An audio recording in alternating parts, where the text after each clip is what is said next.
A couple videos ago, I was talking about why I'm sending my monitors back. The frustrations that I had there kind of forced me into making a decision about my monitoring moving forward. And after having sat in a whole lot of listening rooms, trying out a whole lot of different speakers, I landed on something. Let's talk about it.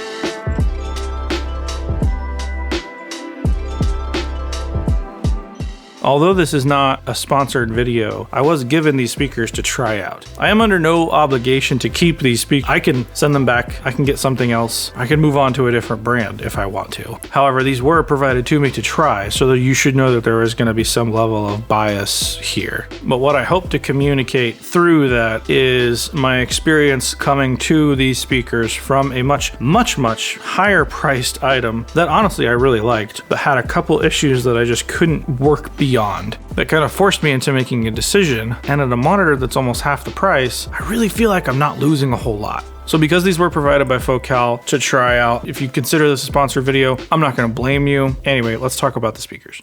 So I started out with my very first really nice set of speakers being Focal. And this was after having listened to a whole lot of different speakers in a whole lot of different listening environments. And honestly, my first setup was literally in a cinder block basement. It sounded like trash, and I didn't pay enough attention to my listening environment or the speakers that I had included. And my mixes sounded like trash for a long time. That's one of those barriers that you don't know what you don't know until you try something. So I worked my way up with better and better monitoring and better room tuning, all the way up until I end up with my own building. First nice set of speakers, and here were my Focal Twins. Now, some people would kind of scoff at that, but for me, they were the best speaker that I had listened to up to that point in my career. And this was almost like 12 years ago. So I've had these speakers for a very long time. I got away from them about a year ago, moving to something far more expensive that was honestly like a big step up, because what I was doing in the studio was different. And this is where context comes into play. Different individuals doing different things in a studio context will need different things from their speakers. So are you like a bedroom producer doing things creatively and playing? Are you just playing guitar and writing music? Are you a singer-songwriter? Are you mixing? Are you mastering? All these things call for different things you may want out of your speakers, and not everybody's gonna need something that is highly surgical.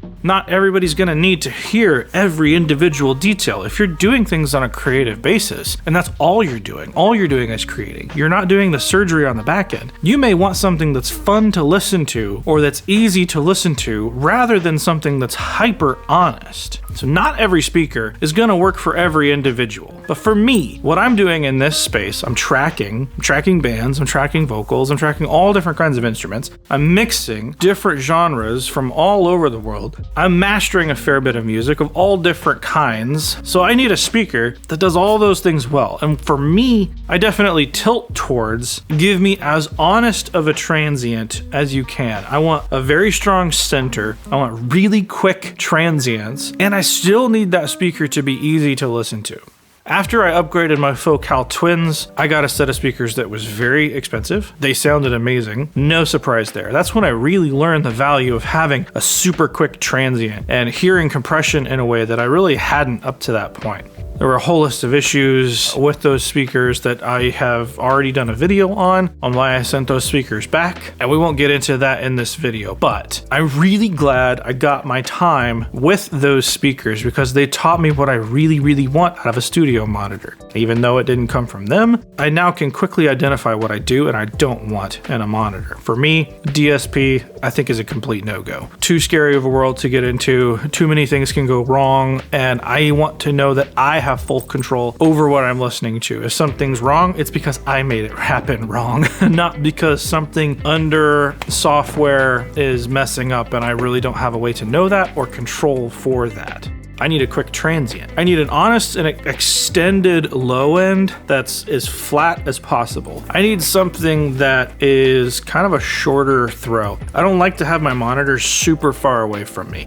I definitely like that midfield thing, and I want to be able to hear 300 to 700 really clearly and know what's going on in the lower mids of my mix. So after I moved on from that last set of speakers, I got to listen in a whole lot of different rooms, and what I settled on was the Focal Trio 6s with the new tweeter design, the ST6s. There's a whole lot of wizardry going on with these speakers that honestly I can't speak to because I'm not that intelligent. But what I can tell you is the difference in the tweeter was a very big difference. Normally when you hear a company revamping something, it's okay, it's marginally better than it used to be. Having come from the world of Focal, when I first sat in that room, I didn't really expect a whole lot. What I did hear that I liked was honestly too big of a speaker for me to physically get in my room. Now, the Trio6 ST6s, those are the perfect size for my room. They do the midfield thing. The new tweeter on that is so much faster and so much more honest than my previous set of Focals. And having come from that world, there's definitely a Focal sound. There's something in the low mids that kind of gives Focal away for me, and I really like it. So setting these speakers up, it's no surprise that it would kind of be like nostalgic because I had those speakers for almost a decade. So there were the things that I really liked there from my twins, and then there were these things from this previous set that I had that I really liked. A super fast transient, a much flatter response in this speaker, and it was much easier to listen to. The extension from like 15K on up was there, but it's not abrasive to the point where I feel like I have to walk away from the speakers a lot to kind of reset. It's a comfortable speaker. And what I will say, they are much louder than what I'm used to in my room. Just naturally, where I would typically have my monitor control, they're a much louder speaker by nature, and I keep them turned quite a bit down from where I normally would have some of my other speakers. There's a lot of headroom here, which I don't think is a bad thing. I'm not pushing the monitors to the point where there's going to be breakup, or I'm not pushing those amps to the point where there's going to be some extra added distortion here. I'm well below that, so that's a good thing for me. But having now sat with these speakers for a few months, I've worked on some of the biggest projects that I've ever worked on, and I've been stoked with the results. I mean, I was definitely confident with the Dutch and Dutch in my room when they worked. I could be very confident about a mix leaving, and I know exactly what it sounds like outside.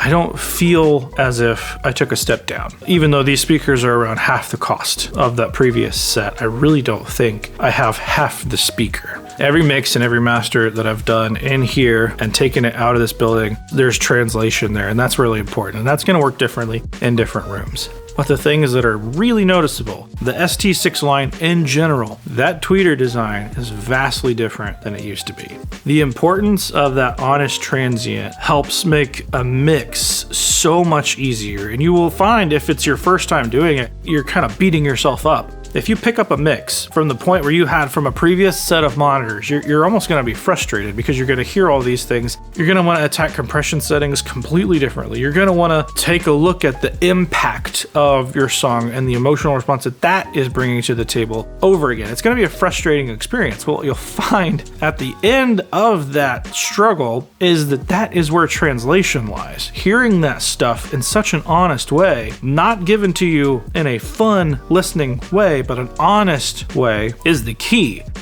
Monitoring's weird. It's such a personal thing, and not everybody needs a hyper surgical speaker or a hyper responsive speaker. But if you do, this speaker definitely gets you there. There's a lot of tweakability on the back to actually tune this thing to your room. If you pair that with a Focal sub, which I already had, which honestly is turned about as low as it could possibly get, I don't think I'm gonna need this sub.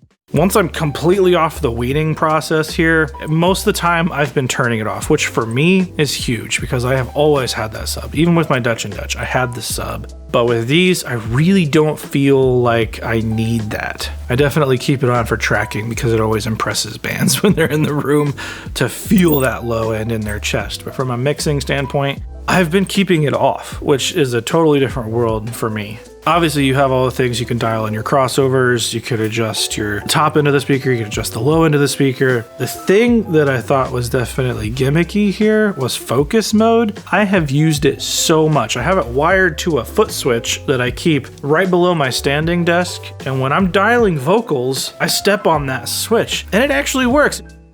So here's what I'm talking about with focus mode. I've got a session pulled up. This is gonna sound odd on camera, but I have this wired to a foot switch here that when I press it, you can see the focus light turning on. So here's what that actually sounds like. It's no lie. But if I had $1 every time I have it, maybe I wouldn't be singing these rhymes. Oh, maybe it's the way you look. So it does the nasty NS10 thing. It gets gross. It'll show you real quick if your vocal is sitting where you want it to, or whatever you want to be the forefront of the mix, if it's sitting in the right place. You'll know very quick in focus mode if it's working or not. And that's something I've never had. I've never run 2 sets of monitors. I just stick to one, and if I need to reference a consumer, maybe I'll go to the car, or I play it on a stereo, or I play it on a Bluetooth speaker. Not something that I thought I was going to use, but focus mode was really helpful.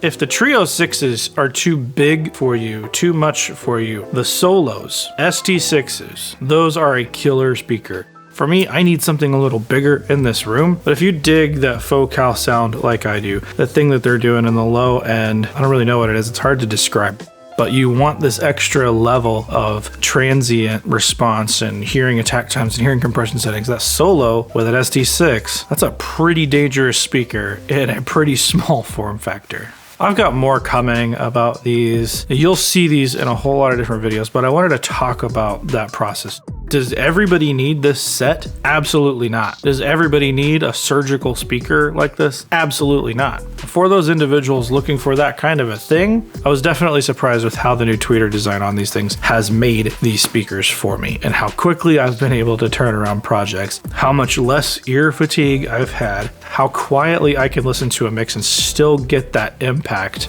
Speakers are weird to talk about, and there's no way this was ever going to be a short video for me. Context in listening is almost impossible to communicate. If you guys got anything from this, please hit the like button. Tell me in the comments down below what you're listening to and how you decided on that speaker. I'm always fascinated by this discussion. As always, I'm Resident Loser Jeremy, and I'll see you in the next one. Whew, this camera's a lot farther than it used to be.